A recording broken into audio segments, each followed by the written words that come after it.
So in this video, I'm going to be talking about a concept that I learned through Dan Pena in the seminar, which what he calls as building your dream team. So if you have heard him speak about this, if you've read his book, you know he talks about something about building a dream team. So what is a dream team and why is it necessary to use the QLA system? First of all, when you go to the Castle seminar or when you do M&A, especially when you're starting out, you do not have experience. Even if you have experience, you cannot have experience on various subjects. For example, you cannot be a healthcare CEO, an M&A transactions lawyer, also a corporate finance professional, and an IPO specialist, all at the same time. It's not practical for you to now sit down and read all the books of how to become a doctor, how to manage a healthcare practice, how to raise money from the banks. These are very complex subjects in itself, and to have mastery in any one of them can take decades. So this is another factor that Dan Pena talks about, is that to work this system, you do not actually have to know anything. How is that possible? How is it possible that a person who is not a doctor, who doesn't understand finance, who has no financial background, can go and acquire businesses? It's very simple. Look at all the entrepreneurs who have done it. I know people who have not finished high school. I know of one entrepreneur who's a UK based, one of the richest refugees there. He's worth $500 million, and he did not finish schools, and he acquires businesses. How does that happen? I mean, there are many companies where the owner did not have expertise in the industry. So how this happens is that entrepreneur has advisors, has a lawyer who's expert in legal matters, has a financial professional who has experience in corporate finance, if he wants to go an IPO, there are specific firms that you hire that do IPO.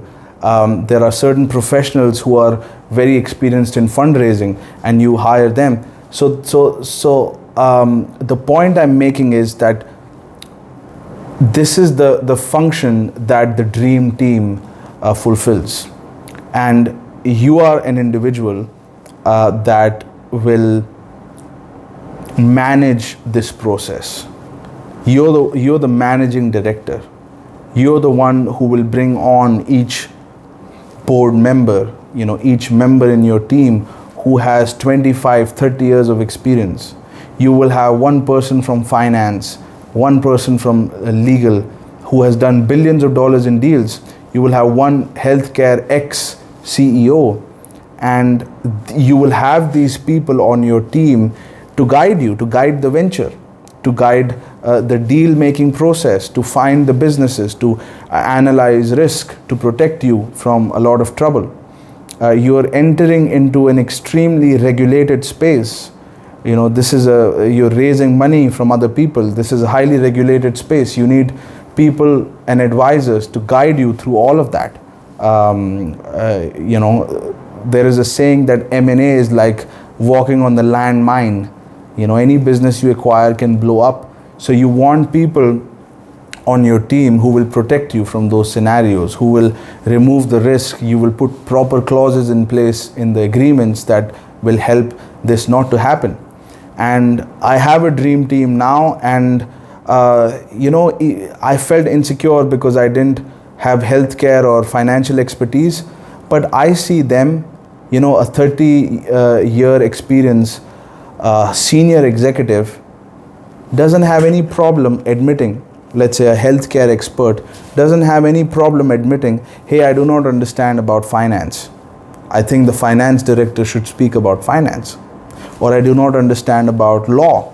I know how to manage a healthcare practice, I'll speak about that, but I do not know about these subjects. And initially, when I was struggling, I would try to hide the fact that I do not understand. But they already know it, and there is nothing wrong with not understanding something, because these are very complex subjects. That's the reason why you have the dream team to advise you. And how you get these people, these high profile people on your team, it's very simple. You give them shares in your company. How do you do that? Again, this video is too small for that, but there is a way to do it where you don't have to pay them in cash. You can pay them later on when the company gets successful. So there are ways to structure that, and there are ways to get the dream team. So that's the first function that the dream team that Dan Pena says fulfills, is guiding and directing the venture and offering advice and protecting risk and making sure that the company is going in the right direction. The second function that he talks about is called building the perception.